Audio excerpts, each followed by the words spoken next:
پیٹھ لگی ہوئی ہے، آپ درخت کو دیکھتے ہیں، اس پر کچھ پرندے بیٹھے ہوئے ہیں، کچھ پرندے بیٹھے ہوئے ہیں۔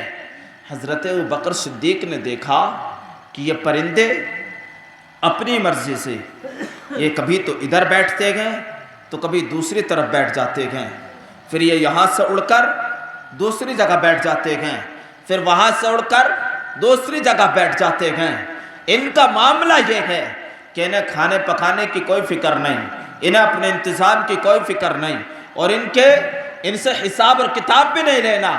یہ تو جب قیامت آئے گی سارے جانور کو زندہ کیا جائے گا، بعد میں قیامت آنے کے بعد جب سارے انسانوں کے ساتھ میں انصاف کیا جائے گا، اسی طرح سے جانوروں کے ساتھ میں بھی انصاف کیا جائے گا۔ بعد میں سارے جانوروں کو مٹی بنا دیا جائے گا، ان کے اوپر نہ کوئی عذاب ہونے والا ہے، کچھ معاملہ نہیں۔ پر آپ ہیں ابوبکر صدیق، آپ کہتے ہیں کہ یہ پرندے ایک طرف سے اڑ کر دوسری طرف بیٹھ جاتے ہیں، انہیں کسی چیز کی فکر نہیں۔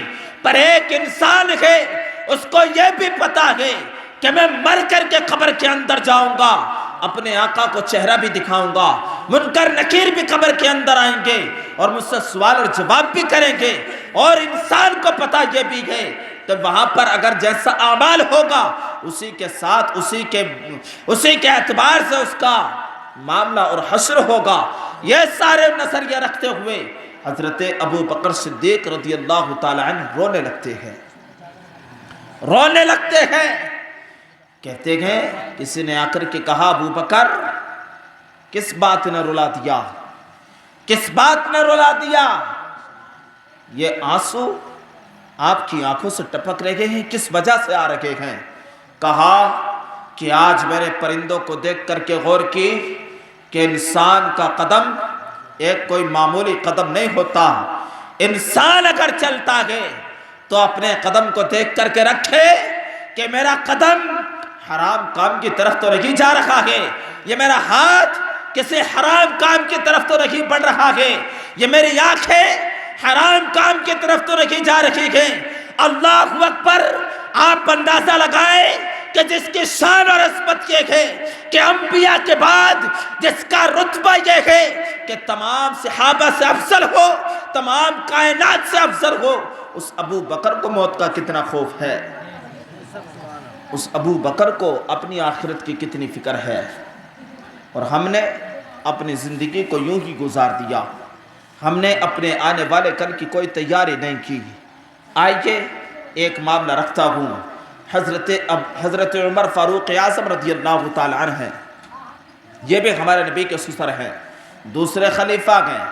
یہ تو آپ نے سنے ہوگا کہ تمام آپ کی حکومت تقریباً 22 لاکھ مربع میل پر تنہا حکومت کرنے والا بادشاہ، یہ کوئی عام بادشاہ نہیں۔